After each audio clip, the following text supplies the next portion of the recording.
जो 5 नवंबर की हमने रैली रखी हुई है, बराबर उसके रखो लिए यार। हमने जो सारे सरपंच हैं 339 पंचायतें हैं वो इकट्ठी हुई है और हर ब्लॉक के प्रधान यहाँ पहुँचे हैं और हमारे जो प्रधान है रणबीर समेण भी यहाँ पहुँचे हैं।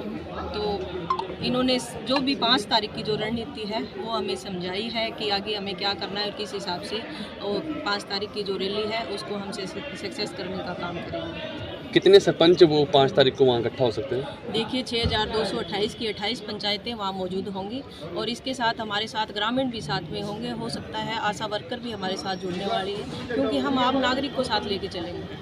तो इस जो रैली आयोजन कर रहे हैं तो उसका मकसद क्या है? देखिए हमने जो सरकार के साथ लड़ाई लड़ी है, जो हमारे 29 अधिकारों की बात आती है तो सरकार ने हमारे अधिकार जो छीनने का काम किया है उसके खिलाफ हमने जो इनकी पोल पोल अभियान भी चलाए और हमने लड़ाई लड़ने का भी काम किया।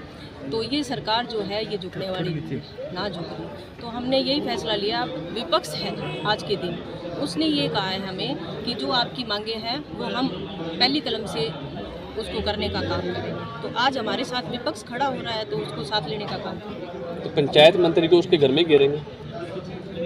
देखिए पंचायत मंत्री को घेर लिया हमने, सीएम को घेर लिया, अब तो 2024 में घेरेंगे इनको कि किस हिसाब से इनको दूर चढ़ाएंगे। तो ज़्यादा समय हो गया हम लोगों को अपना आंदोलन लड़ते हुए, लेकिन इस मौजूदा सरकार से हमें कोई उम्मीद नहीं है क्योंकि हम लोगों ने हर प्रकार से धरने भी दे लिए, चंडीगढ़ भी गए। इसलिए हम लोगों ने 5 नवंबर की रैली रखी टोहाना के अंदर। उस रैली के अंदर पूरे हरियाणा के पंचायती राज के लोग वहाँ पहुँचेंगे और ग्रामीण क्षेत्र के लोग भी पहुँचेंगे और आने वाले लोकसभा और विधानसभा चुनाव की रणनीति तैयार की जाएगी। आने वाले लोकसभा और विधानसभा चुनाव में हम मौजूदा सरकार को हरियाणा की पंचायतों की ताकत दिखाने का काम करेंगे।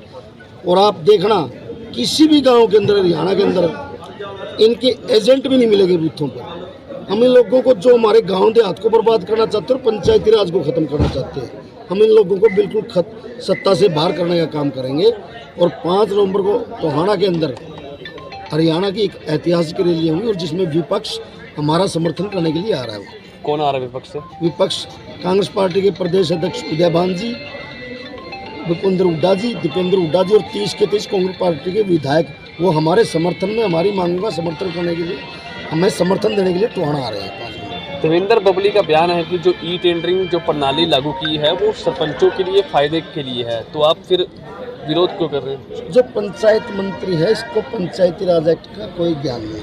ई टेंडरिंग प्रणाली भ्रष्टाचार की जमीन है। जहाँ भी ई टेंडरिंग से काम हुए हैं, आप पूरे हरियाणा में आप हर रोज़ तो देखते हो सोशल मीडिया पे, जहाँ भी ई टेंडरिंग से काम चल रहे हैं सारी की सारी जगह लोगों की शिकायतें हैं। कहीं पीली ईंटें लगाई जा रही है, कहीं घटिया मटीरियल यूज हो रहा है।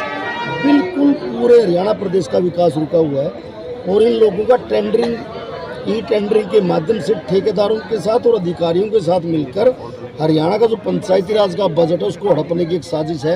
आज देखो तालाबों के नाम पर बहुत बड़ा गबन है। ये अधिकारियों को डराया धमकाया जा रहा है कि आपने ये टेंडर इस ठेकेदार को देना है और उससे पंचायत मंत्री और उसके भाई सीधा कमीशन लेते हैं। सीएम भी परसों दौरा कर रहे हैं सिरसा का, उसको लेके कोई है? कोई सीएम साहब जहाँ भी जाते हैं वही विवाद होता है। आपके सरसा में आए वहाँ भी ये जन संवाद नहीं, जन विवाद का कार्य करते हैं। ना इनको सामाजिक ज्ञान है। एक हिसार के अंदर कोई मुलाकात की जाएगी सीएम साहब कल परसों यही होंगे? देखो हम लोगों ने मीटिंगें कर ली लेकिन इन लोगों की मंशा साफ नहीं है। ये लोग पंचायती राज को ख़त्म करना चाहते हैं। जो पंचायती राज का बजट है उसके ऊपर इन लोगों की निगाहें हैं। ये हर प्रकार से प्रदेश को लूटने का काम कर रहे हैं। ये सरकार में एक चोरों लुटेरों का एक गिरोह है हरियाणा के अंदर जो हर प्रकार से प्रदेश को लूटने में लगा हुआ है। अब बातचीत नहीं होगी? अगर बातचीत क्या करें, वो घोषणा करते हम तो कहते हैं अगर सरकार को इतनी चिंता है और हरियाणा प्रदेश का विकास चाहते हैं वो घोषणा करें कि हम पूर्ण रूप से पंचायती राज लागू करते हैं। तो संविधान के अंदर है। जरूरत ही नहीं है बातचीत करने की, ना अपना टाइम वेस्ट करना ना हमारा टाइम वेस्ट करना।